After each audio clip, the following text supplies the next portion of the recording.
When the sun comes out and the party is over, the first thing you'll probably notice is a hangover. But Yoshida is surprised to see a cute high school girl making breakfast in his tiny apartment when he wakes up the next morning. The salaryman, who is 26, was so drunk last night that he doesn't remember much. He acts calm and collected on the outside, but he's freaking out on the inside because he might have crossed the line with this strange teenager. Yoshida had a rough night last night. He finally got up the courage to tell his boss and longtime crush, Airi Gotou, but he was turned down straight away. After getting his heart broken, the man decided it was the perfect night to drink too many beers. On his way home, he ran into a high school student who asked him on the spot if she could stay at his house. In exchange, she would offer her services to him. Yoshida kept saying no, but for some reason, the girl was able to get him to let her stay for free. He must have been that drunk, but the girl couldn't understand why a man would help out without expecting anything in return. So, as he lay in bed, the girl tried to get him to sleep with her. But Yoshida didn't pay her any attention and even had the nerve to ask for miso soup before going to bed.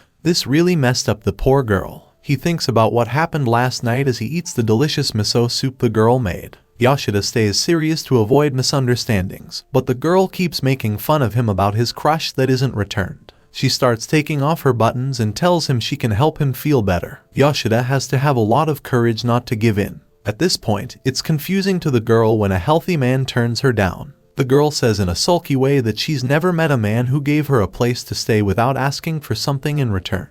This comes as a big surprise to Yoshida. There's no doubt about it, this girl must have been used before. He moves the girl away from him gently and asks her what her name is. Sayu. Before she can stop herself, the girl says her real name. Yoshida is shocked to see on Sayu's student ID that she came all the way from Hokkaido. The girl ran away from home 6 months ago, it turns out. She puts on a show and says that her parents are probably glad she's gone.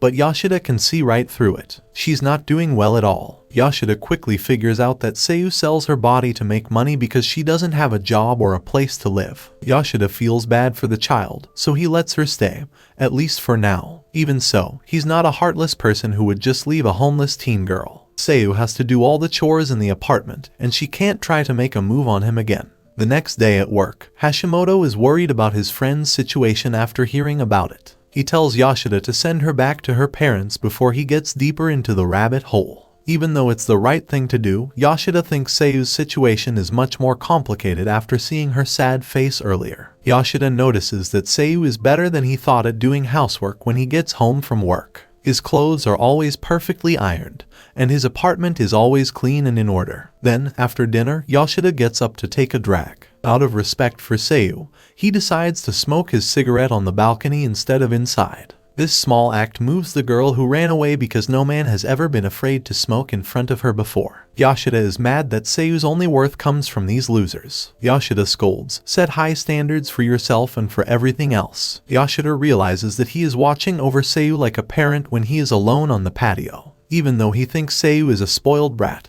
he also thinks that the adults around her and her environment have made her situation worse. The next day, Yoshida sees that Sayu always wears the same uniform, so he takes her to the mall to buy new clothes. Sayu is worried that she won't be able to pay Yoshida back for all that he has done for her, but he says that not having to do chores around the house is enough to make up for it. Well, if Yoshida is okay with these terms, Sayu is also fine with them. At work, people are talking about how Yoshida is said to have a new girlfriend. The evidence seems to be clear. The man has been leaving work on time, and when his shirts are ironed, they look better. He doesn't know what to say about this talk because, well, the truth is that he is living with a runaway teen girl. Even at night, the rumors keep bothering him. He can't wait to find out why Sayu had to run all the way from Hokkaido to Tokyo to get away. How does she really live at her real home? Even though Yoshida is just a regular salaryman, he is willing to buy Sayu what she needs, such as skincare products. He even offers to buy her a phone so they can talk more easily, but she turns him down, saying that life is easier without phones and other mobile devices. The moisturizer is enough, and with just that one act, Yoshida's true kindness shines so brightly that Sayu feels she doesn't deserve it. She tries to smile like she always does so she doesn't look like a bother, but it just makes the man more angry. So, he tells her that she doesn't have to be so careful around the house all the time.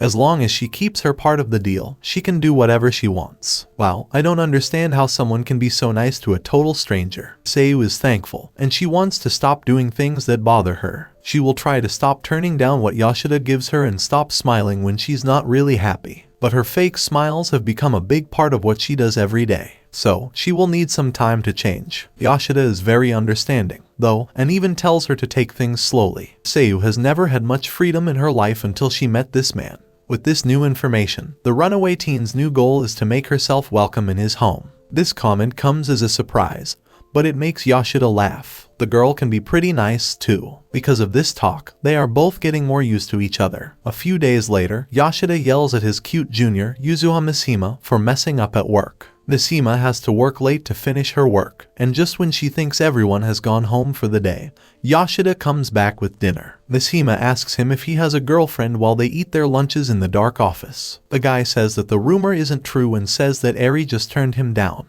Mishima is shocked, but it's clear that she's glad to hear the news. Yoshida doesn't realize it, but his young student has a cute crush on him. Yoshida feels bad that night because he got home late. Sayu had made dinner and even waited for the man to come. She's not angry, though. In fact, Yoshida's apologies make her laugh. But Yoshida thinks that he could have avoided the situation if he had been able to talk to her. So, the man takes Hashimoto to the mall the next day to buy her a new phone. Hashimoto notices that his friend has taken a liking to the runaway teenager as he carefully chooses the unit that Sayu would love. Yoshida strongly denies this, but Hashimoto tells him to think about how he will deal with her in the future, especially since he might fall in love with her. Even though Yoshida got angry, his actions give him away when Hashimoto sees how eager he is to leave work and gives Sayu the phone. Airi asks Yoshida to dinner out of the blue. He can't say no to a woman he's been interested in for a long time. At the restaurant, Yoshida is confused about why she invited him out of the blue. Suddenly, Airi asks him if he has a girlfriend. His boss of 5 years can see that everything has changed about him. Yoshida doesn't mind working extra hours most of the time, but he's been leaving work earlier lately. Aside from that, the beautiful executive notices that he's been paying more attention to how he looks. He's a new Yoshida who has a clean cut and a shave. Airi thinks it's Mishima because he and she have been acting strangely close lately. Yoshida quickly disproves the assumptions, which makes him admit that he's always been in love with Airi. He still feels the same about it, but he doesn't understand why Airi would still care about him after she turned him down. Then, Airi says that it bothers her that Yoshida is suddenly in love with a younger woman. When Yoshida gets home, it's clear that he's upset. Yoshida tells Sayu about the bad dinner to make her feel better, and Sayu gives him a hug out of the blue to cheer him up. Yoshida is surprised, but he is also a little worried that a hug from a teenage girl can make him feel better. Yoshida shrugs off the idea and gives Sayu the new phone. Sayu is surprised by the gift. At first, she doesn't want to accept, but later she's glad to get it. Yoshida thinks about what Hashimoto said as he looks at how happy Sayu is. He might start to feel real feelings for her. But that can't be, he says to himself. Even though Sayu is an adult, he treats her like a little girl. But when Sayu smiles at him so sweetly, he has an odd feeling that makes him redden. He decides to put some space between himself and Sayu because he feels ashamed. As he lights up a joint on the patio, he wonders why he finds Sayu's genuine smile so appealing. Yoshida's coworkers make fun of him at work because he turned down a business trip. They ask him if it's because he and Airi are getting along well. Endo, one of his coworkers, says that a man would only turn down such a great chance if he already had a girlfriend. Yoshida says that the theory is wrong, but I think we can all figure out why. Then, right before Yoshida is about to leave work, he praises Yuzua for doing her jobs. This is how she gets him to watch a movie for her as a reward. Sayu is all worked up when she gets back to her apartment after doing her chores. She wonders if Yoshida will throw her out if he no longer wants her, like if he gets a girlfriend. And the text message she gets out of the blue doesn't help. Yoshida tells her he's going to see a movie with a coworker near their house, but he'll be home for dinner. Sayu wonders if he's with Airi again or a new girl as he looks through the fridge to see if there's enough food for him. Yoshida and Yuzua walk out of the theater and talk about the theme of fated meetings in the movie. The man, on the other hand, has no idea that Sayu left their apartment to look for him. Yuzua says that the movie made her realize that she won't ever give up on her fate while she looks lovingly at her secret crush. Then, out of nowhere, Yuzua hugs him just as Sayu is watching from a distance. Sayu is surprised, and the poor girl runs away, which shows that she is jealous. Yoshida goes straight home after he says goodbye to Yuzua. He thinks that Sayu will be waiting for him there. But when Sayu isn't there and only her phone is on the table, his heart sinks. He goes out right away to look for her in the neighborhood because he is scared that she might have been taken. It turns out that Sayu is crying her heart out in the park because of what she saw. The runaway teen has realized that she's jealous of the woman with brown hair, whose name she doesn't even know. Because of this, she thinks she's stupid. Then, all of a sudden, someone comes up to her. Sayu is surprised to see that it's the same woman Yoshida was with. At first, Yuzua tells the teenager to go home because she is afraid that the police might be holding minors this late at night. But the girl doesn't say anything, so Yuzua thinks she just needs some time to think. Yoshida's young coworker is kind enough to go with the girl. He thinks that if the police see her with an adult, they will leave her alone. Sayu doesn't want to tell anyone that he lives with Yoshida because he doesn't know that the man is looking everywhere for her. Sayu finally admits that she ran away, but not because she had a fight with her parents. Yuzua listens carefully as Sayu talks about a person at home who is always nice to her. Sayu then admits that there is something else she can't tell that person. She doesn't say much because she's afraid of being left alone and doesn't believe in kindness for no reason. Yuzua tells her that she can understand. She also knows someone who is very kind and is a lot like the person Sayu talked about. But no matter how hard you try to figure out why they are so nice, you can't figure it out, and you start to become obsessed with them. Yuzua then says that it is hard to deal with fear. From the movie she saw, she learned that it can push you forward, but it can also stop you in your tracks. Still, she wants Sayu to do something. Sayu now knows why Yuzua hugged Yoshida after hearing this. Then, Yuzua tells Sayu that she should show everything to the person she is talking about. The young woman thinks that person must really believe in her, so she must also believe in them. Sayu is ready to take her advice now that she is more determined.